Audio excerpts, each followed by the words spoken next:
There's this question that I've been asked severally, like why would somebody just 5,000 miles away from England or London just start supporting a team in London? Doesn't know even the history, how the team came. Does that mean that the guy in their community, in their country, there's no league, there's no a football team?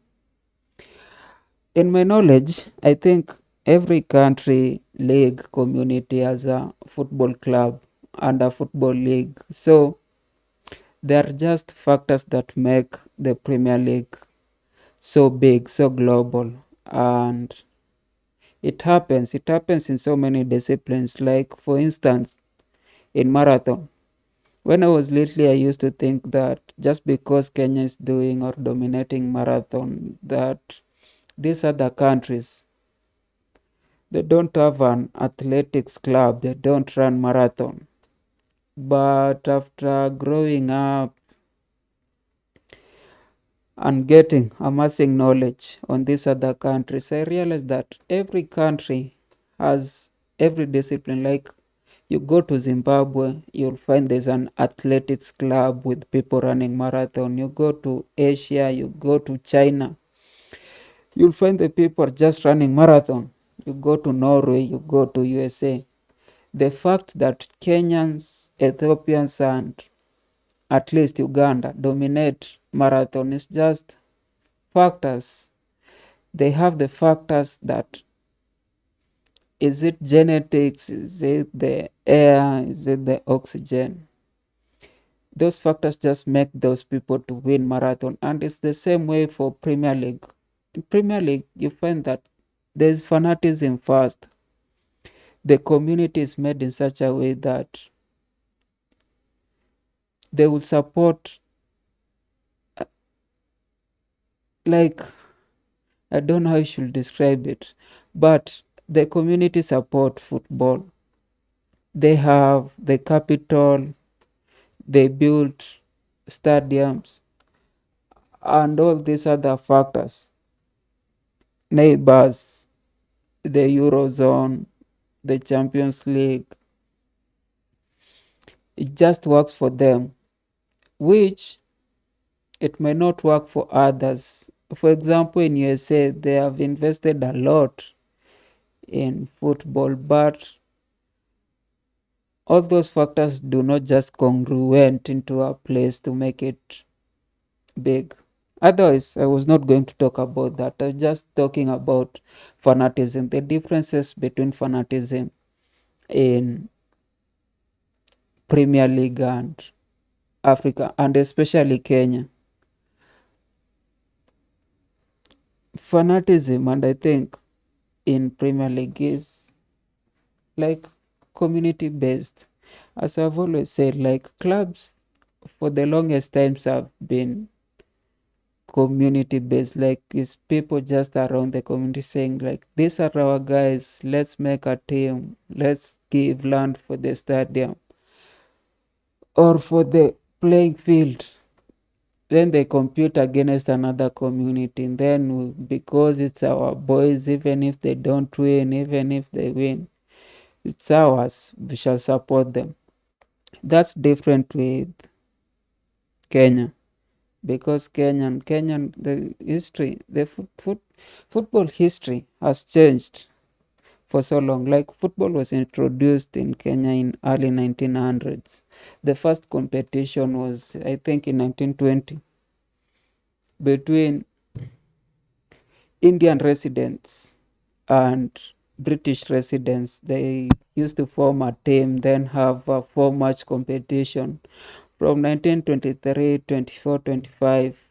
Then they introduced other teams slowly by slowly. By 1940, 1950, it was a whole league of around 15 teams, and most of it were drawn from different communities, which was good because they had support. But as the football league grew, the teams grew, they tapped into their bigger communities. It did not just become communities, it became tribal. By I think 1963, just before independence, the teams were tribal. We had Luo Union, a team for the Luo tribe. We had Abaluya club, a team for the Luya club. We had Shabana, a team for the Kisii. We had other teams for every tribe. The problem with how Kenyan was made and which has affected football is because this is a British mistake. Kenya is a British mistake because Kenya was not supposed to be Kenya the way it was, because when these guys came to colonize Kenya, they found every community had a different kingdom. Like we had the Nabongomumia with their kingdom, we had the Mekatilili, Mijikenda, those are just tribes. They used to have their council, their Meru at their council.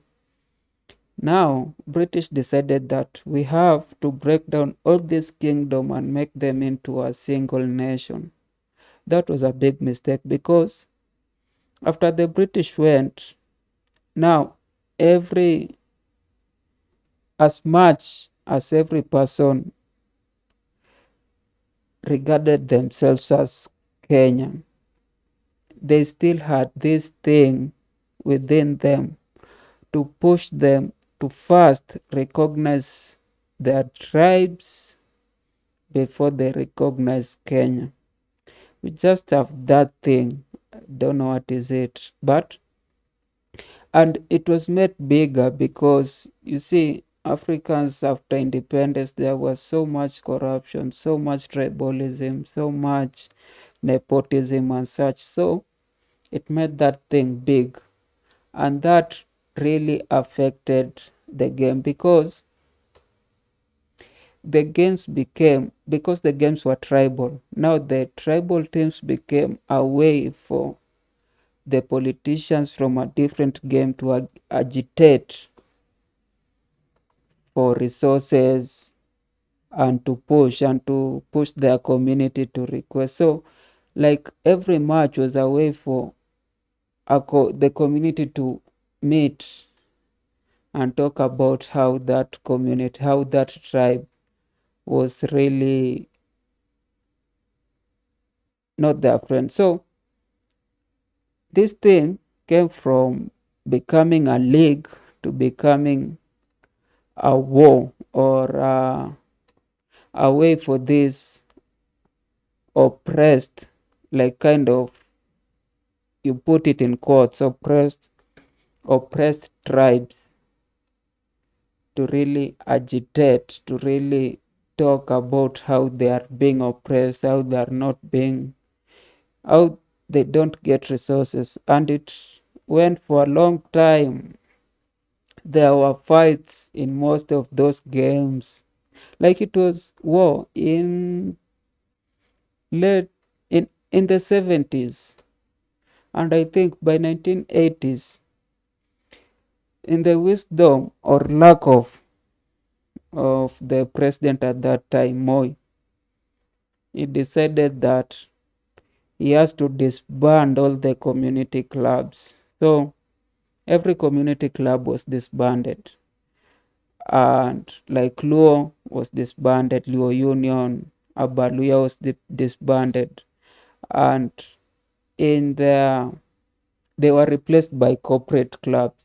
As much as there were some things that this thing, like some people went and did their, I don't know, like the Luo Union, as much as it was disbanded, it was rebranded to Gor Mahia.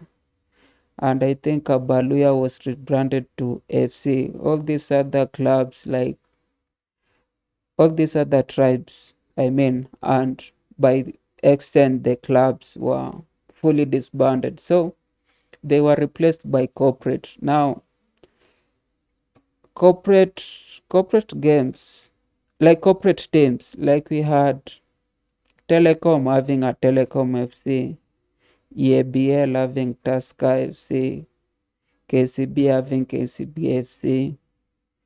How? Which one? Rivertex having Rivertex FC.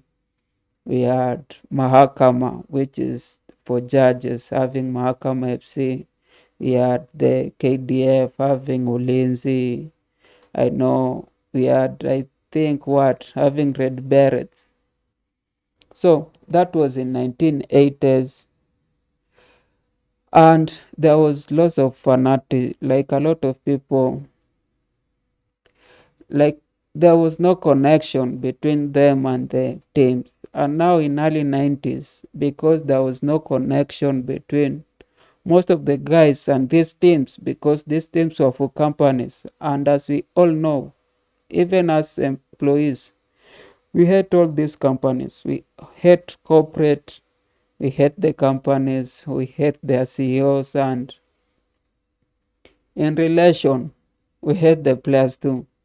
So they had to look for clubs to support, and you could see a lot of people in Kenya started supporting. Like they used to support, but most of the people started supporting European clubs, like a lot of Premier League in early 1990s. That's why you see every fan will be,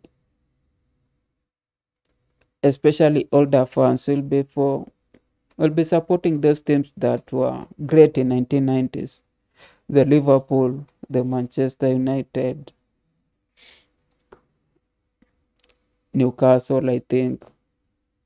Yeah, that's what happened, and I think that's what made